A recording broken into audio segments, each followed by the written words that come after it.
I caught up on My Hero Academia. I'm gonna give you my brutally honest review, okay? I only like a few characters, or interested in a few characters. Deku, Endeavor, Todoroki, and Bakugo. The rest are irrelevant, right? So I'm gonna start with the positive points here. So Deku has improved quite a lot, and I really hated the fact that he cried too much at the beginning, but now he's more of an interesting character and he has actually taken his quirk and made it his own, right? So you can't necessarily say that everything he has achieved is because of All Might. All Might just gave him pointers and everything else he basically kind of developed on his own. So yeah, he's a hard worker and that kind of reflects with everybody kind of thing because everyone is struggling and the fact that he struggles is what makes him relatable to everyone else. So based on the progress that Deku has achieved in the latest chapter, it's amazing and I really like that in the main character. So as a main character, I give this guy a 10 out of 10, right? And I put him above Naruto in terms of effort because Naruto's abilities, most of it were just given, right? Some of it, well, most of everything till Sage Mode was basically his own power. Everything else is because of his Biju, okay?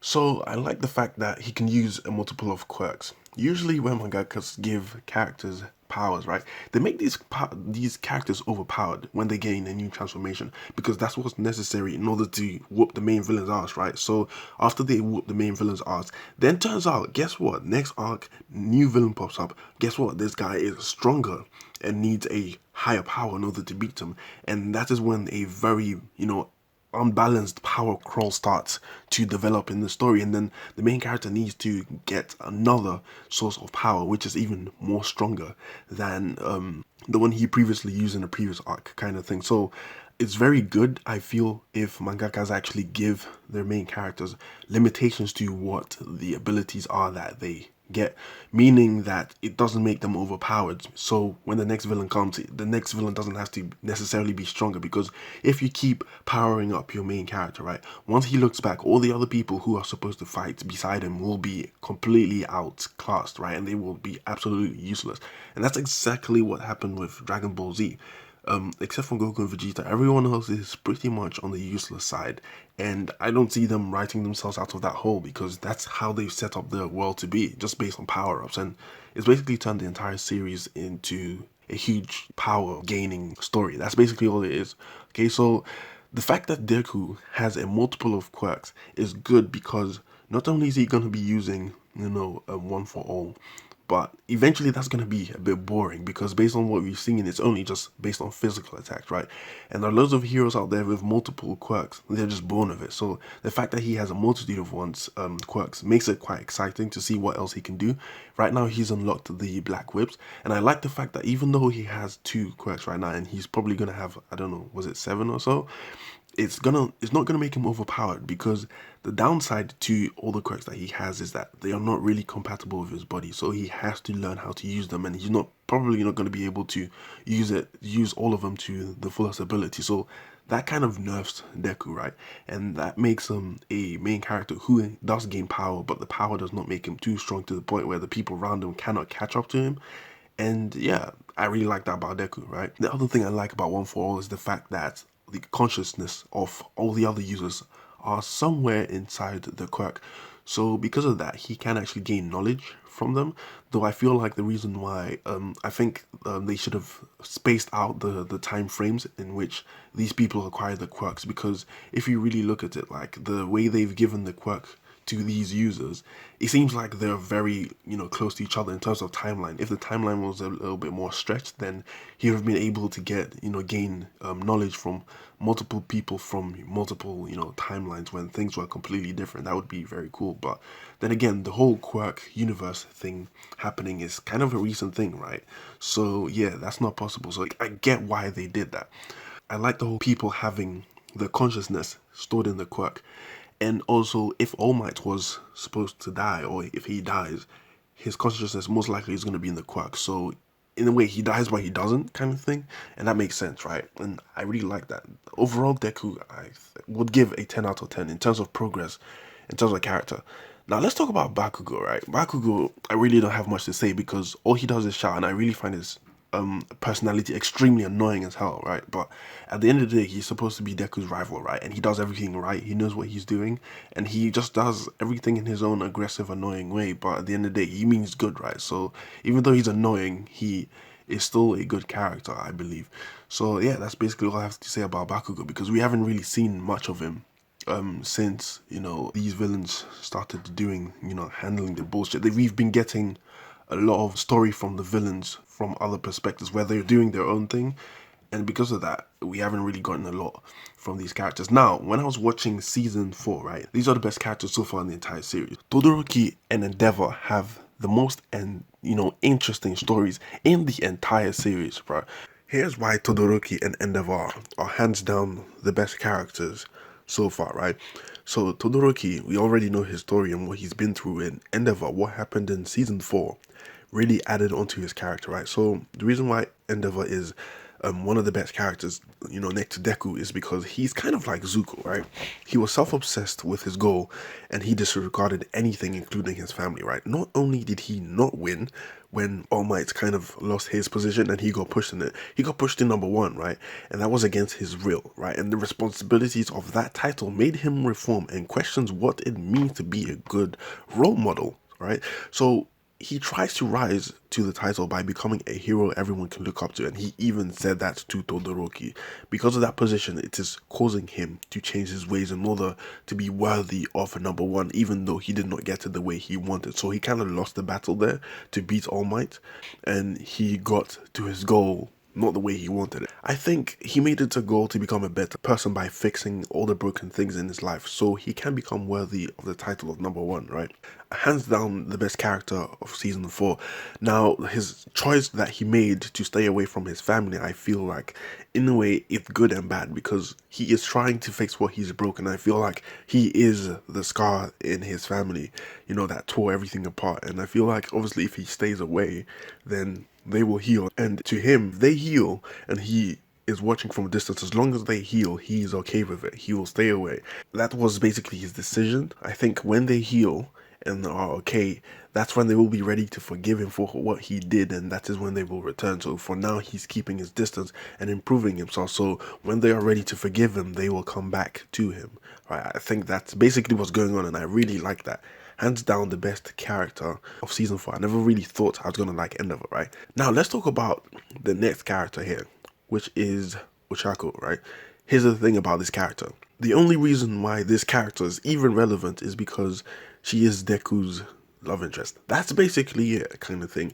And she basically said, I'm here not to just save people and do all the flashy stuff. I'm just here to secure the bag, right? That's it. She wants her money and she bounces. And I don't think there's anything wrong with that. But basically what you're telling me is that I'm not an interesting person. I don't want to be an interesting person. My story is not important. I'm just here to secure my bag and be gone. That's it. So therefore, that kind of makes her irrelevant, except from the fact that she's just being used as fan service to, rouse up all these pairing heads that get obsessed with pairing, right? That's basically it. I think what her purpose is. And just like her, right, I feel like all the other characters are basically irrelevant, even though they'll have like roles here and there. In general, in long term, right, in the hindsight, they're really gonna be irrelevant. It's not, I wouldn't want to hear, or see a story about Red Riot or Fat Gum or whoever it is. I really don't care about these people, and I feel like Hirokoshi is trying to do the thing where a lot of these mangaka fail developing the story by trying to develop too many characters at once. So at the end of the day, you have a complete story with a lot of half-assed developments with all these characters, kind of thing. So I feel like some of the best stories that I've read, some of the best stories that I've watched and seen, have a select few characters in a story that will be developed from beginning till end. And I feel like that format is what should be taken. And after a lot of these characters have gotten a lot of development, then a new character would be added onto it. That's how I would do it, right? Okay, let's talk about Shigaraki. Shigaraki, I personally think, is the worst villain ever, okay? Now, I want you guys to correct me in the comment section down below if you disagree respectfully, okay? So the reason why I think he's the worst villain ever is because all he wants to do is destroy stuff. That's basically it. I looked at his backstory and it makes sense that he would be pissed off to a certain extent, to the point where he kills his family. I get that. But the fact that he wants to destroy everything, the way he reacted, I think, was a bit over the top for the punishment that he kind of got, right? And I feel like as a person, or as a child, he was basically mentally unstable already before all these things even happened, right? I don't think it's because of the trauma of his childhood that caused that. I think he was a bit mentally unstable before that thing happened, and that is why it just triggered it to become even worse. I feel like that is the case. If you disagree, let me know in the comments, right? Thing is, it's okay if a character's goal is just to cause chaos, right? But there's always a reason behind every action. And I'm a type of person, I like the psychology of things. Why does this person do the things they do? Look at Joker. Joker is a character that causes chaos, but the reason why he causes chaos is because he wants to prove a point. Okay? And a lot of it has to do with Batman. Shigaraki, I feel like he doesn't have any point to prove. He is just a puppet, and someone is taking advantage of the fact that he's a psychopath. That's it. And if you look at the backstory of some of the people around him, they have better backstories and better reasons to be villains. Look at Toga. Because of her quirk, right? She appears to be a psychopath, and that is not considered normal in the society they're in, right? So therefore, she wants to join the League of Villains to flip things around and turn society into a society that considers her normal. So that makes more sense than what Shigaraki is doing. And to be honest with you, I know that he's causing a lot of chaos and he's killing a lot of villains and he's been operated on by this doctor, right? But at the end of the day, all his achievements are all given to him, kind of thing, by all for one. Everything he's done so far, all the assets, everything he's utilized has been given to him by all for one. He uses other people and he doesn't really do anything. He just stays in the basement and just calls shots, kind of thing. And I can't respect that. The only two villains in the series that I can respect are All For One and Hero Killer Stain. All For One took a bad situation and manipulated it in his own will and created an empire full of villains, and this caused a lot of trouble, and it took a long time before he got defeated. That is a villain. A natural born leader can do that, right? Hero Killer Stain, because of his ideals, inspired a lot of people, not just villains, right? He also inspired some heroes to actually think about the order and how things are, kind of thing. These are natural born leaders. Shigaraki is not a natural born leader. He's just some kind of basement rat that's being used because he's stupid enough to be used. And everything he has achieved so far, or most of it, right, is not through his own efforts. It's all been handed to him. And he's kind of a man-child. And I think someone mentioned it in the anime somewhere that he's kind of childish. So, yeah, I think that's why he's the worst villain ever. And that Hero Killer Stain would have definitely been a better villain, because when he popped up, I think in season 2, that's what really got me hooked on My Hero Academia, right? When season 1 first came, I really didn't care about Shigaraki. I really didn't care about All Might. I really didn't care about the entire series like that. But once I saw Hero Killer Stain, I thought, okay, cool. Now we are getting to interesting villains who actually have some kind of idea as to why they're doing the things that they're doing. Shigaraki doesn't seem like he has any. So if you disagree in the comments, let me know. But so far, I like the series a little bit. I'll give it a 6 out of 10 based on how things are going. And yeah, I want to talk about the society in general, right? The universe of My Hero Academia. Personally, I think it's not interesting. The reason why is this, okay? Remember, if you go into fiction or fantasy, wherever it is, the reason why you do that is because you're trying to escape from real life. So if I read a manga or a story where it's based on real life, that kind of dulls the entire thing for me, because I already know what real life is, and you go into fiction so you can get into another universe. So if your universe is based on real life, that kind of diminishes or kills almost every aspect of expansion on your series. It kills world building, because you don't have to build the world. Everyone knows that My Hero Academia is based on the real world that we share today.